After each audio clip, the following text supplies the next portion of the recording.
with a different video. I'm actually sitting here on my bedroom floor in my pajamas.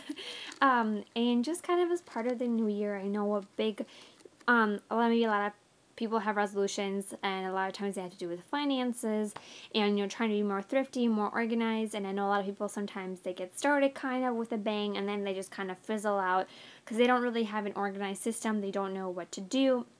And so I thought I would share kind of what I have been using for a while, and maybe would help you. I wish that I could say I can take the credit for all these awesome printed things, but I actually had found this budget binder and this whole it's a big bundle online. I can't remember exactly for who, but I will definitely have the link below, and I think the PDF of everything that comes in this binder, because I'm not going to be able to show you everything. I don't use all of it, but I'll kind of show you what I did.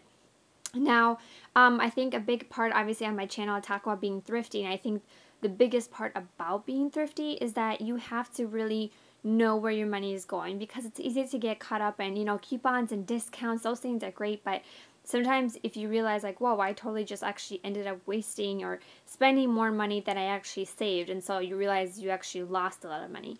So this is why I use this budget binder. This is actually my new one for this year. It's like brand new since we just started the new year. This is the one from last year that I used. It has 2014 on it, so it's pretty full of stuff. I'll kind of give you a quick glance and see what I did. So as I said, I found this printable online. Again, link will be down below. But here's this. So what I do every year is I have a budget binder. And I used to have a little bit different like folders, but I've decided the binders the last few years. And the good thing is, for one, when you're organizing, once I go through at the end of the year, everything's there and I can easily see what year it's for. Anything with taxes, if I need to go back and recheck anything, it's all right there. And so I like that the binder. So inside my binder, on the side, this is just a 1-inch binder. You can use bigger if you want, or however you want to divide it. Now inside my binder, I just usually have a pen, a notebook for when kind of we're calculating, me and my husband are doing bills. Any bills that still need to be paid, I put right here. That way I don't lose them, because with our baby and everything just kind of all over in our house, it's really easy to lose bills, so I don't want to do that.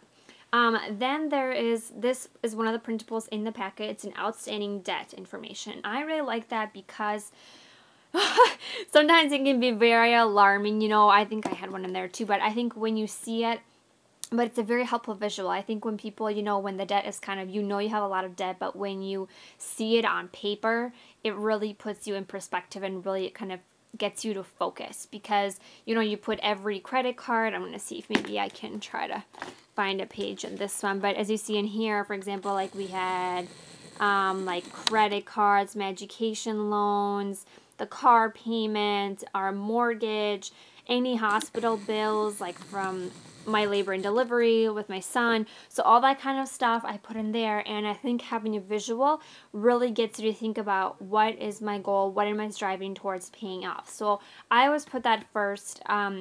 That's really helpful. Then I do also print this page.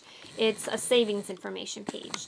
And I think a big part of being thrifty, sorry, let me move around here, is knowing what you're saving. So you can put, and again, sometimes I think we think, oh yeah, I put, $50 or $200, but if you see how often, that's really helpful too, because you can go back and say, wow, I haven't deposited anything to savings for a while, and it really helps you to keep track of everything. So I keep that in my binder as well. And this is kind of one of my favorite things. This is it's a month in a glance. Now I printed 12 off, one for every month, obviously. And this is how I do it. You don't have to do it obviously this way, but here's kind of what I do. Because I like to keep my paperwork with all the balances and everything. So for example, this will be for January for this year. I haven't filled anything in yet, but it has a bill section. It has any extra expenses, savings that you did maybe that month, and maybe also what I really like is this goals for next month. I think that's so helpful to not just break down goals for the entire year, but to break them down for each month to see where you're getting at. Because I think it's so easy to say, oh, my goal is to pay off a credit card, and you think, oh, I have a whole year, and then December comes and you realize that you have not really made any progress towards paying it off. So they have things here like mortgage and health insurance and car insurance and phone and internet, you know, and they have spots for up to 4 credit cards. There's even a spot for groceries, which I really like. It helps you keep track of, you know, how much are you really spending. There is also a blank one of these, a blank template in the packet. If you want to make your own, you don't want to use this, you know, whatever you want.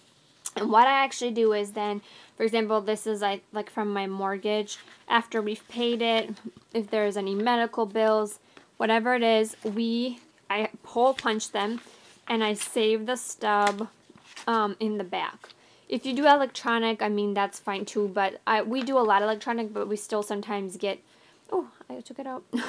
We do some paper ones, so I like to keep them back there just because if I ever need to reference back, I can just go to that month and there you go. So I'll show you a little bit of the one from last year so you can kind of see.